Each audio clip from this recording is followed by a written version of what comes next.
Keep it private until it's permanent. Keep it private until it's permanent. You know, one of the things that we do is we tell people of our dreams and aspirations. And I don't know if you guys realize this, but you know how you have something that you're really excited about, right? You really got, and it came from God. You got it, you know, it's in your bones, it's in your DNA. You ready to get this thing started. And the minute that you tell somebody about it, you don't see like the steam being let out at the top of it. A little bit of steam is being released, right?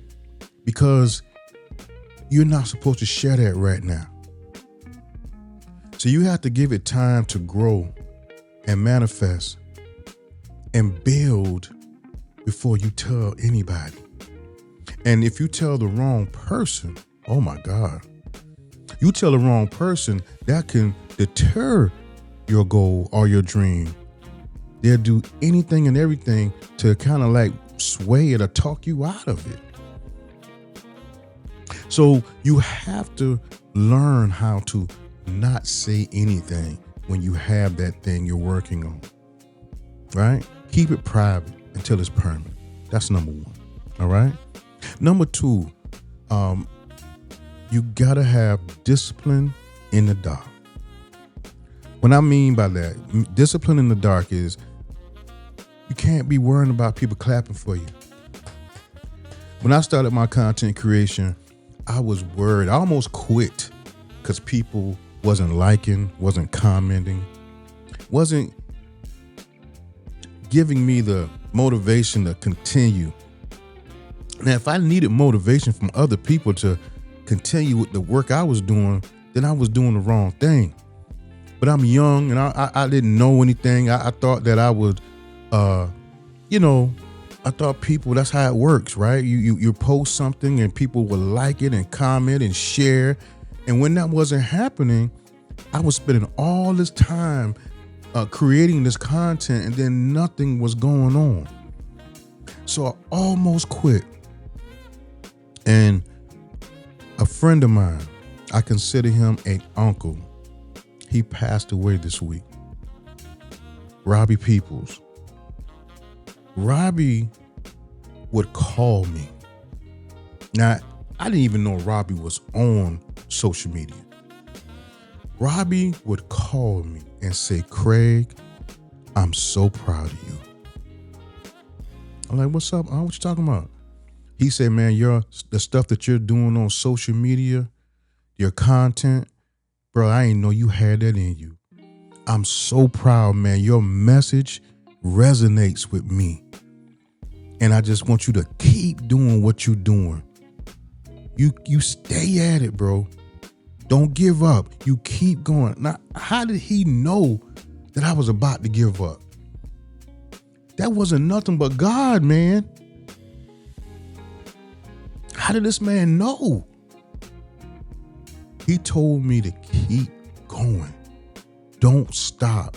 And I told him, I said, Robbie, I called him Unc. I said, Unc, I ain't even getting no likes. Ain't nobody, He said, brother, your content is not about likes. It's about impact. People are watching you. You're helping people every day. And that's the important part. Not likes, not shares, not comments. It's impact. He asked me, what are you doing for? And I said, impact. He said, there you go. So I said all that to say, please keep posting. Don't worry about likes. Don't worry about comments. And don't worry about shares. Only thing that matters is your impact on people. Last thing I want to say is this. We ask God for certain things, right? And we feel like it's not moving or we're not getting it fast enough. And I'm gonna say this. If you ever plant anything, you ever plant a tree or anything with a seed. When you plant a seed, next week, 2 weeks from now, you don't dig up that seed to see if it's growing. You just water it. You plant that seed, you water it, and then you go on to something else. You move on. You go to work, or you go cook. You go do something different. You don't sit and watch the seed grow. And I feel like sometimes that's what we do with our goals and our dreams. When we ask for something, or we want something, and we don't get the immediate thing, we're watching the seed grow instead of watering the seed. 10 years ago, me and my wife, we wanted our dream house. We wanted a bigger home, right? And we were very detailed. The Bible says in Habakkuk 2:2, write the vision and make it plain, so you may run to it. When you read it, you may run to it. I know I'm butchering it, but I'm making a point. We would read this thing we wrote on the wall, and we were very detailed of what we wanted in our new home, our dream home. It's our house. It's our dream home. You can get whatever you want, right? So she added what she wanted. She wanted a big closet. She wanted a big kitchen, and my thing is I wanted an office and a big backyard. That's all I wanted. I could be living in a barn. All I wanted was a office and a big backyard. That's it. So we put it on the board, and we would read it every day. And at one point we dropped it behind the dresser. Then we lost it for about 6 months. Wasn't reading anything. And we was cleaning up one day, and we found it, hung it back up. That was 10 years ago. You know how long it took for this to happen? It took 5 years. Because in Habakkuk 2:2, it says, write the vision, make it plain, so whoever reads it will run to it. It also says, although it may tarry, right? That means it could be a minute. It says that. It could be a minute. But you just got to hold on.